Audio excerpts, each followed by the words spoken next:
Grazie Signore, alleluia. Bene, leggiamo un passo breve della parola, poi seguirà una piccola meditazione, dopo pregheremo il Signore ringraziandolo. In Secondo Re, capitolo 4, dal verso 38, leggiamo: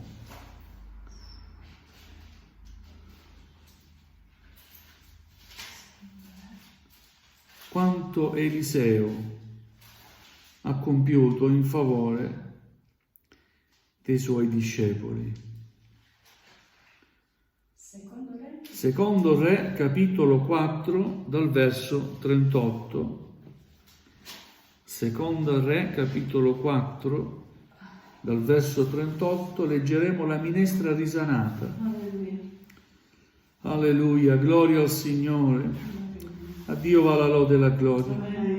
Eliseo se ne tornò a Gilgal e nel paese c'era carestia.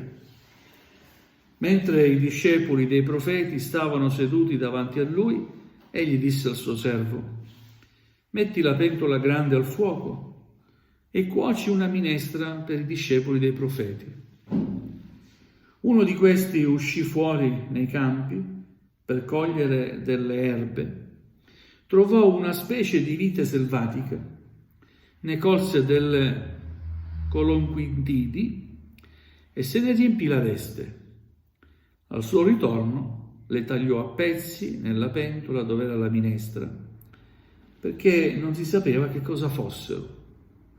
Poi versarono della minestra a quegli uomini perché mangiassero, ma appena l'ebbero assaggiata esclamarono: c'è la morte nella pentola, o uomo di Dio! E non ne poterono mangiare. Eliseo disse: allora portatemi della farina. La gettò nella pentola e disse: versatene a questa gente perché mangi. E non c'era più nulla di cattivo nella pentola. Amen. Amen. Fin qui la lettura della parola del Signore, un piccolo episodio che ci insegna qualcosa di importante.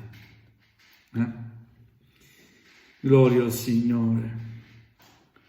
Eliseo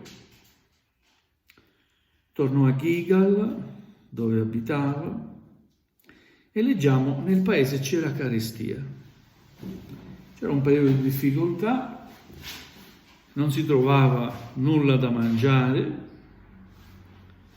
e mentre i discepoli stavano seduti davanti a lui, probabilmente si avvicinò l'ora del pranzo o della cena, l'ora quando si mangia, ed Eliseo dà al suo servo quest'ordine: cucina qualcosa, metti la pentola grande al fuoco e cuoci una minestra per i discepoli dei profeti.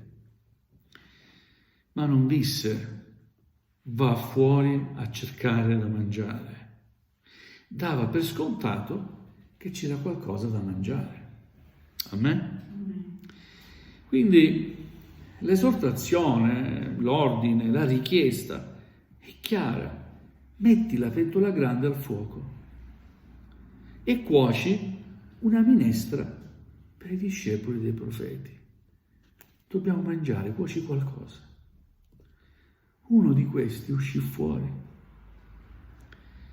a cercare nei campi erbe da poter cucinare, ma qui non è chiaro se era un'aggiunta a ciò che c'era o andò fuori perché non c'era proprio nulla da mettere nella pentola. Io deduco che se il profeta ha detto prendi la pentola e cuoci qualcosa, evidentemente sapeva che qualcosa c'era da mangiare, no? Però questo discepolo volle aggiungere qualcosa e andò fuori a cercare l'erba selvatica, non sapeva neanche cosa fosse, ma la raccoglie. Non in poca quantità, ma ne raccoglie tanto, probabilmente aveva una veste che era a mo' di mantello, no? E riempie tutta sta veste, tutto contento torna, la taglia a pezzi, la mette nella pentola, dove era la minestra, quindi già c'era qualcosa da cucinato. Non so se mi state capendo già cosa voglio dire. C'era qualcosa già da mangiare, ma perché cercare altre cose? Se già c'è da mangiare, perché a volte non si è contenti, si vuole di più e non ci si accontenta di quello che il Signore provvede. A volte è così da un punto di vista materiale, ma a volte è così anche da un punto di vista spirituale, no? Si vuole di più, la parola non ci soddisfa, e si va fuori a cercare cose che deve stare fuori, qualcosa che deve stare fuori c'è, non si può prendere da fuori e mettere dentro. Gloria al Signore, già dentro il Signore ha provveduto. Amen. Per quanto può esserci la carestia, per quanto possa esserci la difficoltà, Dio provvede sempre qualcosa da mangiare. Amen. Non solo sto parlando da un punto di vista materiale, quindi cibo materiale, ma anche cibo spirituale. Gloria al Signore. Fatto sta che questa erba produce qualcosa che non è gradevole al palato. Ne mangiarono, la versarono, cucinarono. Appena l'ebbero assaggiata, già capirono, c'è la morte nella pentola, c'è qualcosa che non è buono per noi. Oh uomo di Dio, e poi ci si rivolge all'uomo di Dio, ci si ricorda che Dio ha dato alla Chiesa pastori, evangelisti, ministeri, gloria al Signore, e non ne poterono mangiare. Allora interviene l'uomo di Dio, Eliseo. Come interviene? Dice: portatemi della farina, e la mette questa farina nella pentola. Allora la farina che cos'è? Cosa si fa con la farina? Il pane. E il pane che cos'è? Il pane è il cibo primario, vero? È la parola di Dio per noi. Il pane spirituale, così come quando facciamo la Santa Cena. Il pane rappresenta il corpo di Cristo. Prendete, mangiatene, ecco. Abbiamo bisogno del vero cibo, che non è quello che lieta gli occhi, è quello che nutre l'anima. Amen. È diverso. Amen. Gloria al Signore. Abbiamo bisogno del cibo che veramente è utile alla nostra esistenza spirituale. Ci fa progredire, ci fa andare avanti e fortifica la nostra fede, e che non è veleno. Amen. Dobbiamo essere più avveduti, dobbiamo essere contenti di quello che c'è. Grazie a Dio, il Signore ci provvede sempre una parola. Ci fu una donna che si accontentava persino di una briciola. Gesù provò la fede di questa donna. Questa donna aveva una figlia tormentata dal demonio. Ed era una donna straniera, non era neanche ebrea. E andò ai piedi del Signore. E per quanto invocasse il Signore per un po' dice non volle ascoltarla. Però siccome poi insisteva sempre, poi il Signore gli risponde: ma non è buono prendere del pane per i miei figli e buttarlo ai cagnolini? È una risposta durissima, molto dura. Però quella donna sapeva chi era Gesù e sapeva che Gesù poteva aiutarla, e non se ne andò, rimase lì. Signore, anche i cagnolini hanno bisogno anche di una briciola che cade dalla tavola del suo padrone, vero? Anche una briciola, Signore, provvedila dal cielo. Alleluia. Io dico sempre: Signore, dammi una parola da poter condividere con i fratelli. E mi auguro che i fratelli, la Chiesa, possa sempre pregare: Signore, dammi una parola, in modo individuale. Quando vieni in Chiesa, Signore, dammi una parola per me. Il pastore non sa niente, il predicatore non sa nulla, non sa niente di nessuno, però una parola la cerca sempre dal Signore. E quella parola che scende dal cielo non è veleno, risana il veleno che c'è nella vita. Alleluia, perché nel nostro cuore entra tanto veleno. Assorbiamo tante cose. A volte riceviamo qualcosa che non vorremmo ricevere, delusioni, offese, dolori vari dentro di noi, c'è tanta amarezza, tanto dolore, ma gloria a Dio, abbiamo l'opportunità di accostarci a quella minestra, quel cibo che Dio ha preparato per noi. Amen. Alleluia, mangiamo di questo cibo, non andiamo in cerca di altre cose, gloria al Signore, né di altri predicatori, di denominazioni varie, di sigle, chi ne ha più ne metta. Ci sono tante sigle, tutte che si dicono evangeliche, ma gloria a Dio, questa è la parola che ci è stata insegnata, vero? La parola che ci è stata inculcata, la parola che da secoli viene predicata, sempre questa è. Noi non vogliamo andare a cercare altre cose che potrebbero allietare in qualche modo quella insoddisfazione che abbiamo dentro. L'insoddisfazione che abbiamo dentro la può togliere e soddisfare solo la presenza del Signore. Solo se nel tuo cuore c'è apertura per fare in modo che lo Spirito Santo possa entrare nel tuo cuore, riempire il tuo cuore, pulirlo, sanarlo da ogni ferita, per portare il tuo cuore ai piedi di Cristo. Questo fa lo Spirito Santo. Ci porta, ci guida ai piedi di Cristo. Gloria al Signore. È un passo molto semplice, ma è molto attuale anche ai giorni nostri. Gloria al Signore, perché c'è del cibo che viene preparato per noi e questo cibo non viene neanche si prova a gustarlo. Quante volte invitiamo le persone, vieni in chiesa, cosa facciamo? Cantiamo, lodiamo il Signore, lo preghiamo, lo cerchiamo insieme, invochiamo il suo nome, meditiamo la sua parola, leggiamo, ma vieni, gusta, vieni, prova.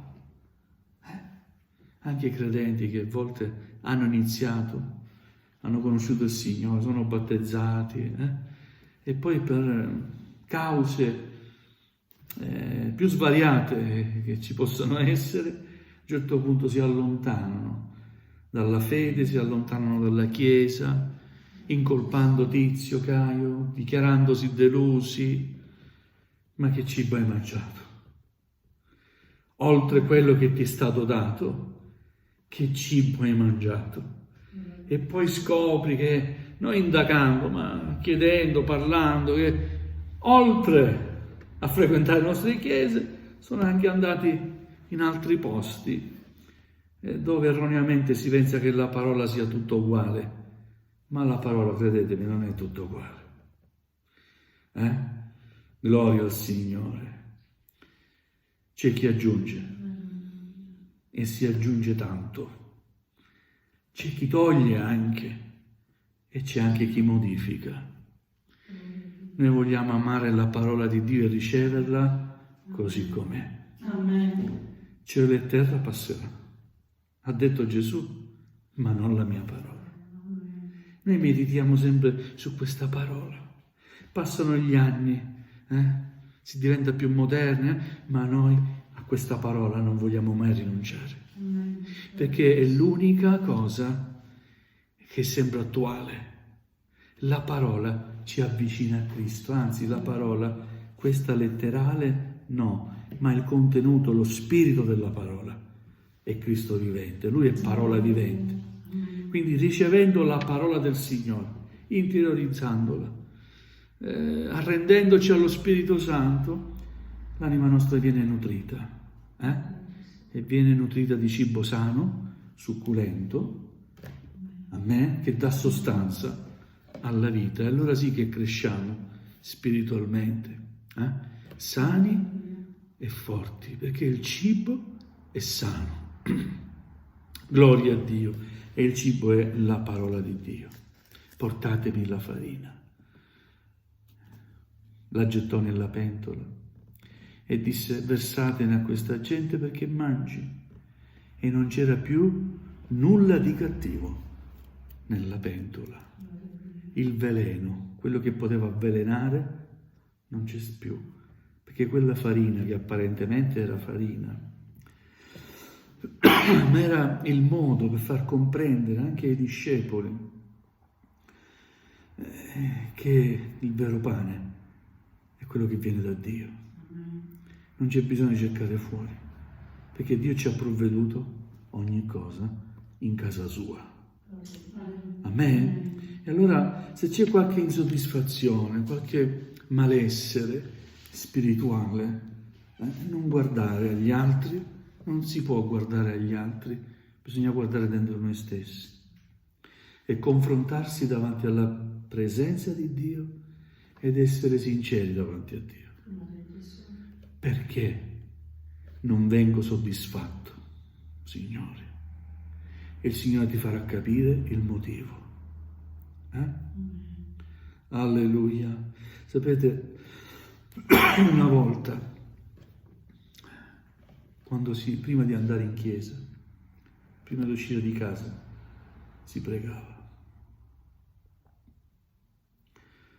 Signore, benedici il culto. Stiamo andando al tuo servizio, Signore. Benedici il culto, accompagnaci per strada, Signore. E si usciva. Si entrava in chiesa, ci si sedeva, rigoroso silenzio, prima di iniziare il culto, e si faceva un'altra preghiera. È vero? Signore, ti prego per il nostro pastore. Anzi, si diceva una volta, nascondi il tuo servo dietro la croce. Fa che la tua croce sia davanti a me, Signore, e parla al mio cuore. Amen? Gloria a Dio. Che bei culti. Adesso invece, siccome si è più moderni, si ciaccola prima del culto. Il pastore deve aspettare, magari qualcuno. Gloria a Dio. Che buono il Signore. E che pazienza che ha con noi. Dobbiamo dire grazie, Signore. Dacci sempre di questo pane. E dacci sempre della tua acqua. Acqua viva e pane che nutre. E l'anima nostra sarà soddisfatta. Fa che non assimiliamo nulla dal mondo, perché nel mondo c'è tanto veleno. Dacci il discernimento, Signore, la capacità di non andare a cercare fuori, ma andare a vedere cosa c'è dentro la nostra dispensa. Amen. D'altronde credo che Eliseo volesse dire questo, no? Altrimenti era chiaro. Diceva, va fuori a cercare dell'erba, no? Affinché si possa fare una minestra, qualcosa da mangiare. Invece è stato chiaro, prendi la pentola e mettila sul fuoco, fai una minestra. Vuol dire che sapeva che già c'era qualcosa da mettere dentro la pentola. È vero? C'è sempre qualcosa. Il Signore ci dà sempre qualcosa, perché è buono. Alleluia.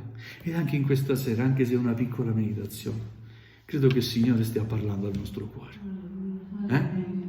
Gloria a Dio, perciò vogliamo dire grazie, Signore. A te va la lode e la gloria. Amen. Voglio stare sempre qui nella tua casa, Signore.